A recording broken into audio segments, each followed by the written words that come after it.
La semaine passée, je vous ai parlé de la réincarnation en disant comment ça se passe après la vie, comment les chakras s'ouvrent jusqu'à 7 ans, l'écran protecteur, comment on met ça.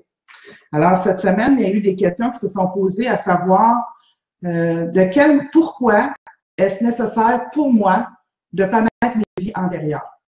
Mais c'est tout simplement parce que quand on connaît nos vies antérieures, on connaît qui on est, d'où on vient pour savoir où on va, mais on connaît aussi quelles sont nos failles, quelles étaient nos failles dans notre vie. C'est quoi qu'on répète de vie en vie? C'est quoi qu'on a besoin de travailler?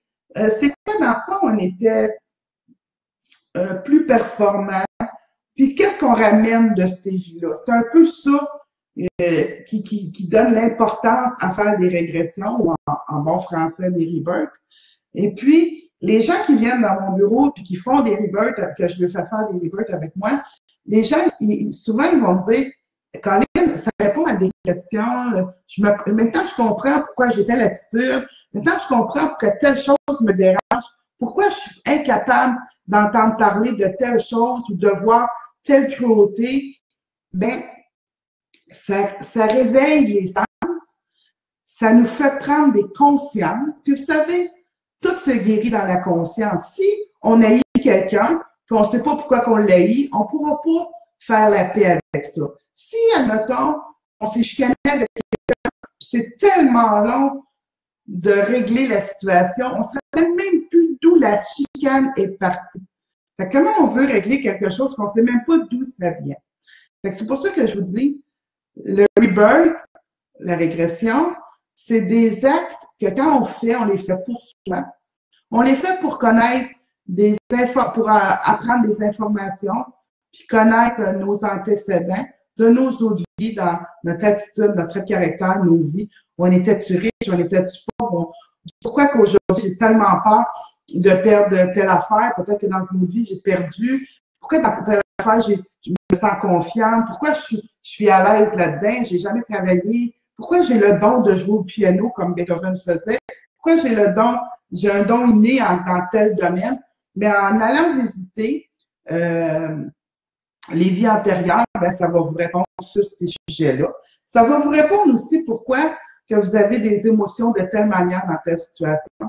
Ça va répondre au niveau émotif aussi. Ça va répondre aussi au niveau physique.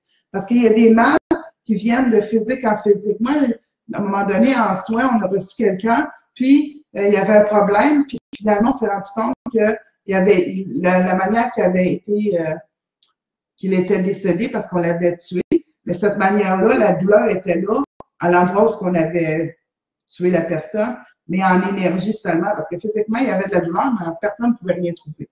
Puis une fois que la personne, elle a compris ça, qu'elle a conscientisé ça, mais elle a fait, et ça a été fait mal pour des raisons bien évidentes, c'est que là, elle savait que c'était un mal qui appartenait à une autre vie, fait qu'elle ne pouvait plus se l'approprier dans cette vie-ci. Ça fait des fois des collines de belles situations de reconnaissance, de conscience, puis avec ça, ça nous permet de vraiment guérir, assumer, comprendre, démystifier ce qu'on vit dans nos vies. Tu sais, les gens, ils font des fois en amour, tu sais, on parle souvent de l'amour. Ils ont vraiment une dépendance amoureuse.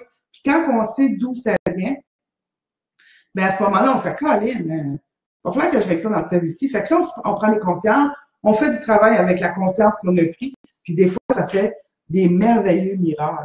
C'est un peu ça, en faisant des rebirths, des régressions, mais c'est un peu ça aussi qui arrive, c'est qu'on peut se permettre des fois de faire des beaux miracles avec.